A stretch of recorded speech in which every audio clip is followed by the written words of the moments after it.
A coalition of more than 400 organizations have called on the White House to stop issuing new fossil fuel leases on public lands and oceans. More than 67 million acres of public land and ocean are already leased to the fossil fuel industry.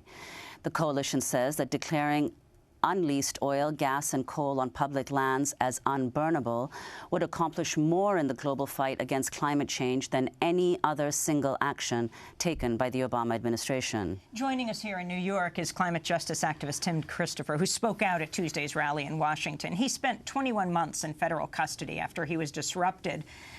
He disrupted a Bush administration last-minute move to auction off oil and gas exploitation rights in Utah by posing as a bidder at an auction in 2008.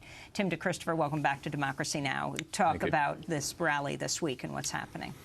Yeah, I think it was the launch of a major campaign to completely end fossil fuel leasing on federal lands, which would keep about 450 gigatons of carbon in the ground. Obviously, there's a lot that's already been leased that hasn't yet been developed. That's about 40 gigatons that's already in the control of the fossil fuel industry. So there's a lot there that we can continue to develop.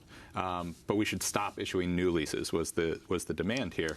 And to put those numbers in context, Obama's Clean Power Plan, if it worked perfectly, would reduce emissions by about 5 gigatons by 2030. So there's another 450 gigatons that could be kept in the ground by ending fossil fuel leasing. So it's a major demand, and it's something that I think is kind of a new step for the climate movement, for a lot of the mainstream groups that were a part of this coalition and are a part of this campaign, that we're saying we're no longer operating from a paradigm of deviating from the status quo. We're operating from the paradigm of looking at the challenge of climate change and what's actually necessary, and we're going to find a way to make that happen. And how many of these new leases are there, and when were they issued or put in place? I mean, they're issued all over the place. Like the auction that I disrupted back in 2008 is one of the ways that these leases are distributed. And so the auction that I disrupted is a quarterly auction in the Utah Bureau of Land Management. And when you district. say you disrupted, that you just kept bidding on land. Right. You picked up your paddle. Right. And so those are auctions that happen every quarter, and that's just for the Utah district. Every BLM district has those auctions, and then there's other agencies. What district? What did you? Bureau of Land Management. Bureau of Land Management. And then there's other Department of the Interior agencies that are issuing leases for offshore drilling, things like that.